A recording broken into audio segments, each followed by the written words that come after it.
Olá, povo de Deus, sábado 7 de janeiro de 2023, tempo de Natal antes da Epifania.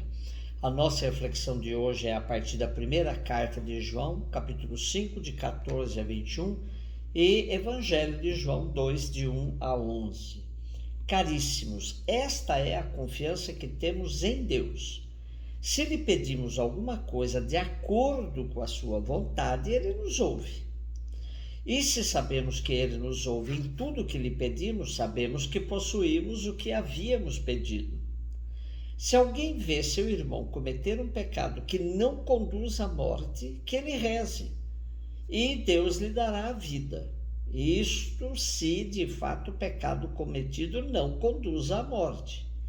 Existe um pecado que conduz à morte, mas não é a respeito deste que eu digo que se deve rezar.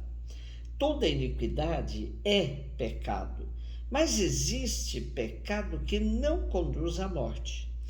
Sabemos que todo aquele que nasceu de Deus não peca. Aquele que é gerado por Deus o guarda e o maligno não o pode atingir. Nós sabemos que somos de Deus ao passo que o mundo inteiro está sob o poder do maligno. Nós sabemos que veio o Filho de Deus e nos deu inteligência para conhecermos aquele que é o verdadeiro. E nós estamos com o verdadeiro, no seu Filho Jesus Cristo. Este é o Deus verdadeiro e a vida eterna. Filhinhos, guardai-vos dos ídolos. Chegamos ao último capítulo da primeira carta de João e, como uma espécie de síntese, ele retoma os principais temas que tratou até aqui. Em toda a carta, João insistiu na necessária consistência da fé e coerência da vida cristã, que consiste em crer que Jesus é o Messias e que há entre ele e o Pai uma unidade perfeita. Também insistiu na necessidade da oração confiante dirigida ao Pai, para obter a vida para aqueles cujo pecado não leva à morte. Há pecados que quebram definitivamente a relação com Deus e por isso levam à morte. E há pecados que não quebram definitivamente essa relação e por isso não levam à morte. É bom rezar por estes pecadores para que sejam readmitidos à comunhão com Deus. É bom rezar para que se cumpra a vontade de Deus e não a nossa. João ainda manifesta a certeza que o anima quanto ao ensino ministrado às suas comunidades.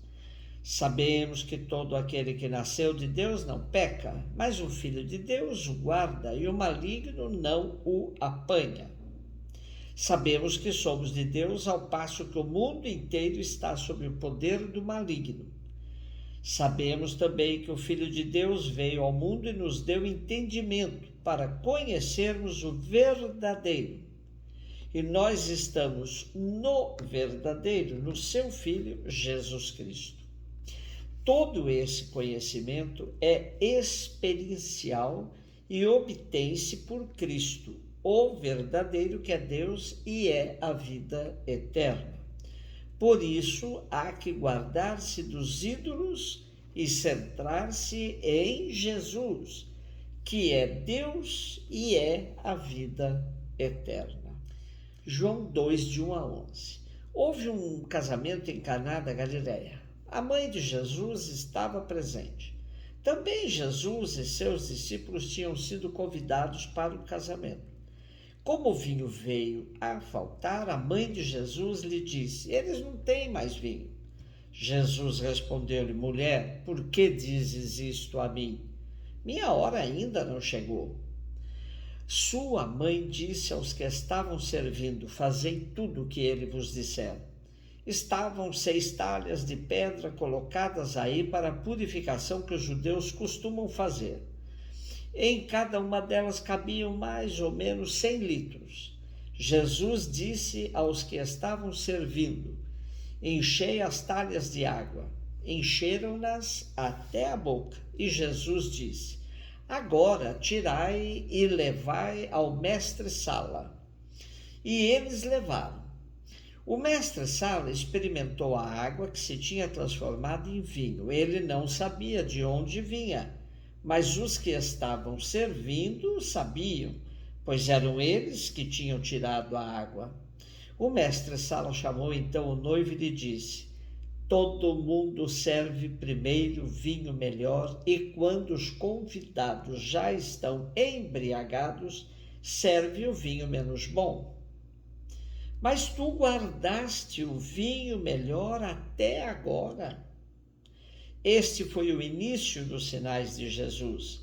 Ele o realizou em Caná da Galileia e manifestou a sua glória, e seus discípulos creram nele. Nas bodas de Caná, João apresenta Jesus como o esposo da humanidade. Para entender o texto do Evangelho de hoje, é importante conhecer alguns costumes da época da Palestina, no primeiro século.